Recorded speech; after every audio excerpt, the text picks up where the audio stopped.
এবার জানাবো এক নজরে দৈনিক পত্রিকার শিরোনাম। আমার হাতে শুরুতেই আছে দৈনিক প্রথম আলো।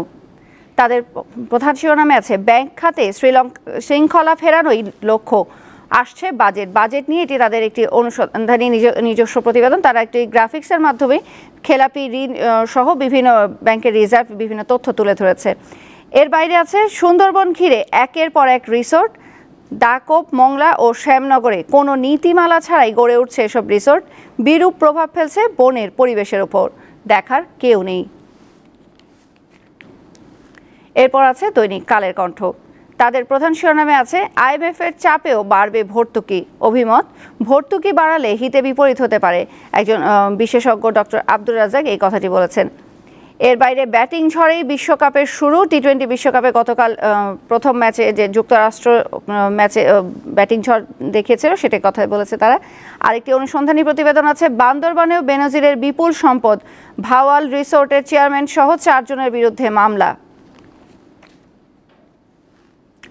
জানাবো যুগান্তরের খবর। দৈনিক যুগান্তরের প্রধান শিরোনাম হচ্ছে মিথ্যা পরিচয়ে বিশ্বভ্রমণ, পাসপোর্ট করতে বেনজিরের নজিরবিহীন জালিয়াতি। এর বাইরে তার একটি ফটো ফিচার সহ সিলেটে পানি নামছে, দুর্ভোগ বাড়ছে, সিলেটের বন্যা পরিস্থিতির খবর দিয়েছে। আরও আছে সিপিডির মিডিয়া ব্রিফিং, শ্রীলঙ্কার চেয়ে মূল্যস্ফীতি বাংলাদেশে বেশি। এরপর আমার হাতে আছে দৈনিক ইত্তেফাক। তাদের প্রধান শিরোনামে আছে এমপি আজিম হত্যাকাণ্ড, দক্ষিণ পশ্চিমাঞ্চলের রাজনৈতিক নেতাদের সংশ্লিষ্টতা খোঁজা হচ্ছে। আরও আছে মালয়েশিয়া যেতে পারেননি 17,000 কর্মী, কারণ অনুসন্ধান করতে তদন্ত কমিটি গঠিত। এর বাইরে প্রধানমন্ত্রীর একটি সংবাদ আছে উন্নয়নে যারা সহযোগিতা করবে তাদের নিয়েই চলবো বলেছেন প্রধানমন্ত্রী। বাংলাদেশকে কেউই পেছনে টানতে পারবে না বলেও জানিয়েছেন তিনি।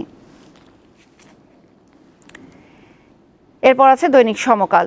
তাদের প্রধান শিরোনামে আছে বিশাল চাপে অর্থনীতি, বাজেট চ্যালেঞ্জে। এর বাইরে আছে সি বললেন চলমান রাজনৈতিক বৈরিতায় এগিয়ে যাওয়া কঠিন। এই ছিল আজকের প্রধান পত্রিকার শিরোনামগুলো।